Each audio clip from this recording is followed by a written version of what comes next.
Am I the jerk for telling my lesbian ex-wife that her partner cannot be my son's mom? Posted by you/OK5110. Hi all, throwaway because my friends are not completely aware of this current situation. I, 35M, was married to my ex-wife, 34F, for 7 years. 2 years ago, my ex-wife came out as a lesbian. This came as a complete shock to me. She and her partner, who were co-workers, had been having an affair since she joined the company a year before our divorce. We have a son together, 8M. I was heartbroken and devastated. I felt betrayed, as I had spent 7 years of my life with this woman, and it all felt like a lie now.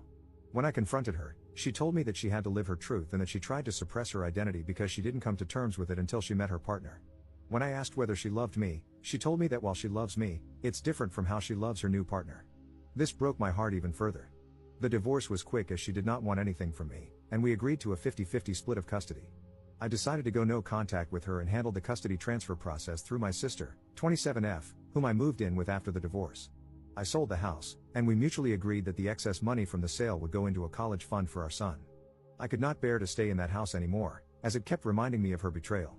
For context, she introduced her partner as her work friend, and I believed her. I had no reason to suspect anything, and they had several girls' nights, which I now figure were probably cover for the affair. For 6 months, I was in a depressive state because I didn't know where I went wrong. But this is one of those scenarios where nothing I could have done would have made it better. This realization made me even more depressed, and the fact that all the vows and little things she said at our wedding were all just lies trying to keep up a ruse made it even worse. The two people that got me through this state were my sister, to whom I am eternally grateful for helping with her nephew and supporting me while maintaining her career, and my college ex-girlfriend. Around 4 months after the divorce, we reconnected at a reunion, and she really helped me through the worst of it as a friend. About a year after the divorce, we started officially dating, and I introduced her to my son. During this time, my ex-wife's partner had limited interactions with my son. This was not because of anything I said, but my ex-wife wanted him to adjust to his new reality. My son is at that weird age where he understands what's going on but doesn't fully grasp the situation. If you know, you know. He understands that mommy has a girlfriend and that mommy and daddy are no longer together. I'm pretty happy with how he has come to terms with the divorce, especially considering we didn't explicitly talk to him about LGBTQ+ topics. We had decided that we could discuss these things when he's a bit older. Around 8 months ago, my ex told me she was officially moving in with her partner and that she was engaged. At this point, I was still no contact except for brief conversations concerning our son. She invited me to the wedding, but I declined. They were planning a destination wedding in Spain, where her girlfriend lives. She wanted to take our son to the wedding, which would require him to miss school for a week since she also wanted him to meet her girlfriend's family. I told her that missing school for a week didn't make sense and suggested she plan her wedding during his vacation, as she didn't yet have a fixed date. She argued that they likely wouldn't find a date aligning with his vacations, as they wanted to get married as soon as possible. I relented and agreed, since I didn't want to interact with her further, and it was within her rights to have her son at her wedding. The problem started when my son returned from the wedding. He was supposed to stay with me, as we have a flexible week-in/week-out custody arrangement. She wanted to take my son on her honeymoon so he could bond with his new stepmother.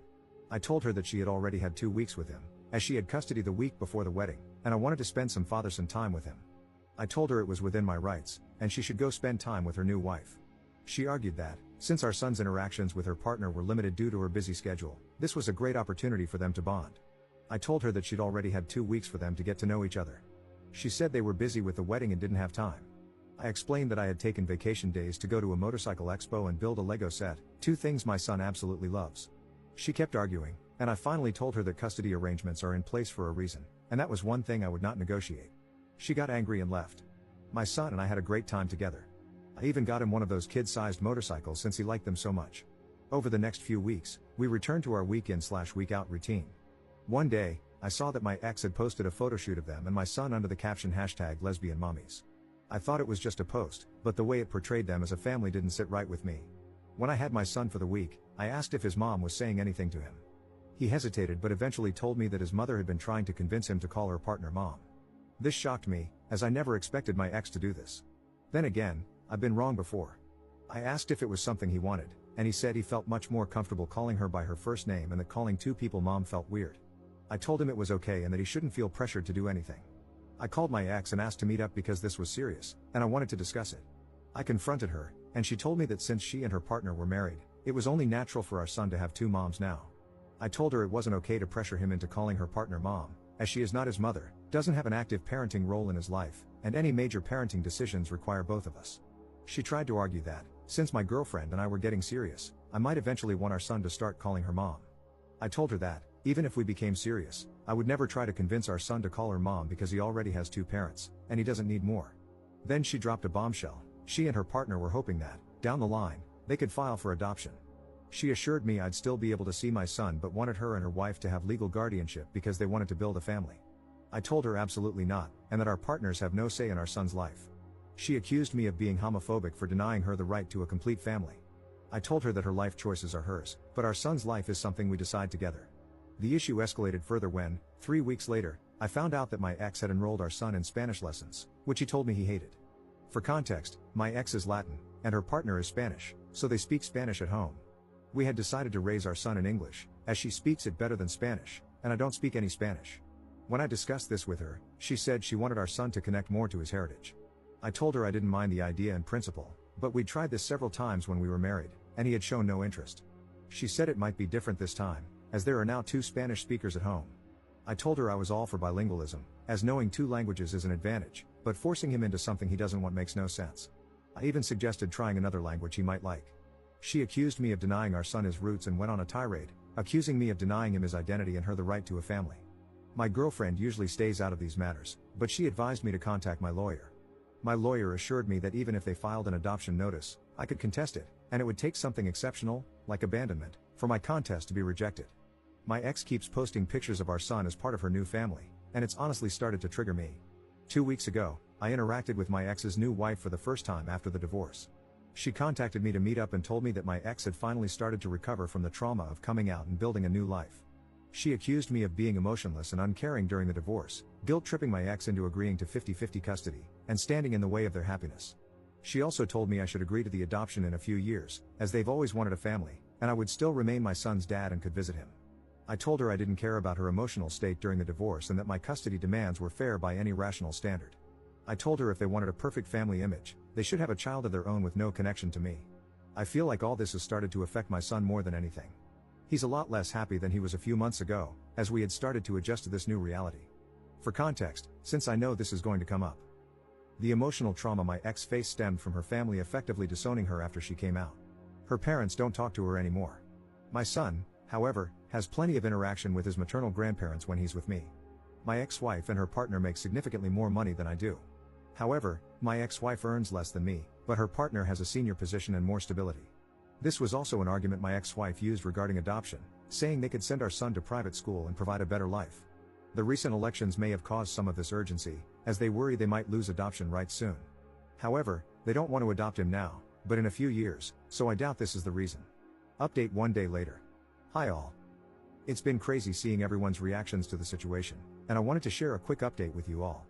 First of all, I'd like to clarify that my son and I have been going to therapy since the divorce. He was doing quite well until the whole mom saga happened. My in-laws disowned her after she came out. They were not even aware of the affair when she came out to them. They still spend time with my grandson under the condition that they don't badmouth my ex and don't preach their views to him. They agreed and said that they valued a relationship with their grandson over any political views they might hold. I have been a part of every interaction they have had with him because I was worried they might say something inappropriate. Thankfully, this has not been the case. Her extended family has told me that they have all cut her off as well, some for the affair and some for her being gay. Our mutual friends also cut her off because of the affair. All our mutual friends were my work buddies and their spouses/partners. I did not ask them to do anything, they came to the decision on their own. I was actually glad when she told me she had made a friend on her own, as she used to complain about not liking her colleagues. We all know how that turned out. I'm pretty sure they're not planning to skip the country. I have all my son's documents, and we decided this during the divorce because she was still figuring out where to go. Since I was moving in with my sister, the chances of them getting misplaced were low. I have also not received any demands for the documents, and she returned the passport to me when we came back. The whole adoption thing probably stems from the fact that my son has a very close relationship with his mother. The only times he has really complained to me are when she asked him to call her partner mom and when she made him take Spanish classes he didn't want. We did everything for him equally during our marriage, but I had to travel out of state to my parents frequently during COVID because they were sick with pre-existing conditions and couldn't take care of themselves. My sister was on an assignment abroad at that time. My sister also agreed with this. Please let me know your thoughts. I listened to people and contacted my lawyer, who is also my friend, this morning. He told me the same thing as last time, that it would take something really unusual for the adoption process to go through, like child abandonment. He also said that they are a bunch of idiots who have no idea how the law works. He also told me that if the whole "we want to adopt him" is a real thing and if she is talking negatively about me to my son and I could prove it, I could get custody. This has not been the case, as I've not heard my son say that his mom says bad things about me. This brought me a sigh of relief. I plan to contact my ex today with the following conditions. We both install parenting apps and document all interactions. No more mention to me or my son regarding adoption or calling her partner mom. No more posting images of my son as part of their perfect queer family, because, frankly, I don't want my son's photos on the internet when he is so young. He can decide what he wants when he is older. I plan to talk to my ex in a couple of hours. Please let me know what you think about this. Second update 1 day later. Hi all, I talked to my ex today. She was busy yesterday, and I wanted more time to gather my thoughts. When we met, I put forth my demands. She told me the parenting app idea seems fine and that she has no problem with it. She got sad when I told her to drop the idea of adoption and calling her partner mom, as it's just not going to happen. She explained that her family had pressured her to settle down. I proposed after a year of dating, and I didn't know this, and getting pregnant so soon after getting married wasn't what she had in mind. She got pregnant 1.5 years after getting married. Does that count as soon? I don't know. She said she had been in the closet her whole life because of her parents and thought marrying me would make her feelings subside. She was happy until she met her partner. She went through postpartum depression after giving birth, but I didn't know she hadn't wanted to get pregnant so soon. She then admitted that the reason they, her wife and her, wanted to adopt my son was that she wanted to start fresh. She said she was never really happy during our marriage and that with her new wife, she could have the family she'd always dreamed of. She didn't want my son to grow up resenting her for being a lesbian since he doesn't have much exposure to people like her, apart from her and her partner. Look, I have to be honest here. I don't know any gay people, and no one in my family or circle of friends is gay. We've never talked about these things because it just doesn't come up in daily life. That doesn't mean my son and I have no idea who they are, especially after the divorce. I told her this wasn't going to happen and that he has had a lot of exposure to people from her community. I told her it seemed like a flimsy excuse to separate my son and me and that she was making it up to justify her actions. After some arguing, she revealed the real reason she and her partner wanted to adopt my son. Reddit, your prediction abilities are unreal. Apparently, they wanted to adopt him because they are considering moving to Spain in a few years. I told her she couldn't do that and that the legal framework supports me and my rights in both countries. She admitted she knew this, which is why they wanted me to sign the adoption papers. I told her she was crazy to think I'd agree. I reminded her that she still needs my permission to take him out of the country, just like when they got married in Spain. Thanks to a Reddit comment, I researched the laws about this, so I know this isn't happening. She said they wanted to see if I'd agree, and if I didn't, they wouldn't pursue it because she doesn't want to be separated from her son. I emphasized again that this is not going to happen and that if she tries anything or says anything to my son, I'll sue for full custody. She looked sad and said they wanted to check with me first. I told her, in what world would you expect me to give you and your wife full custody? First, you divorce me, leave me for a woman, and then expect me to sign over my child and act like nothing happened? I told her from now on, every interaction will be documented, and if I suspect anything, I'll sue for full custody. She seemed scared at the idea of losing custody. I don't think she considered that possibility, and she agreed. I also told her not to try to create this picture-perfect queer family because it's not going to happen. Our son has a mom and a dad that he spends half his time with, not two moms. He is not her affair partner's son. He's her son and mine. If she wants a child with her wife, they can have one on their own. I reminded her that the courts are more likely to side with me because of what she's been trying to do and the fact that I work from home and spend more time with our son than she does. I've been trying to ensure he has a stable relationship with both parents since the divorce because I don't want him to resent either of us. But if she tries to remove me from his life, I'll sue for full custody and deal with any resentment he has toward us. I didn't want to argue anymore, so I left the room. I secretly recorded the conversation to have proof in case anything happens. Honestly, Reddit, I've been very angry at my ex since the divorce. I haven't shown it around her or my son because I don't want her to use it against me, and I've been going to therapy, but I'm still angry inside. Her comments today about our marriage hurt me even more. I spent 7 years with this woman, and her betrayal still angers me to this day. When I got home, I contacted my lawyer friend. He reiterated that they'd have to kidnap my son for their plan to work. I asked if there was anything else we could do. He said the current custody agreement is very thorough, and we've ensured that. Whether I want full custody is up to me, but I have to be sure before putting my son and myself through the process. I don't want my son to grow up without either parent because that's not healthy for him. That's why I won't sue for full custody now. If they're foolish enough to kidnap him, which I'm sure they're not, the law is on my side. I know her partner's position at work, so I doubt they'd give it all up without a good reason. As for the passport issue, I have all his documents, and things like notifying me about travel or hospital visits are already in the custody agreement. The legal framework is solid. My ex-wife is still a good mother who loves him, and he enjoys spending time with her. Plus, my son is the kind of person to tell me if he's uncomfortable with anything, so I'll know if they keep pushing their nonsense.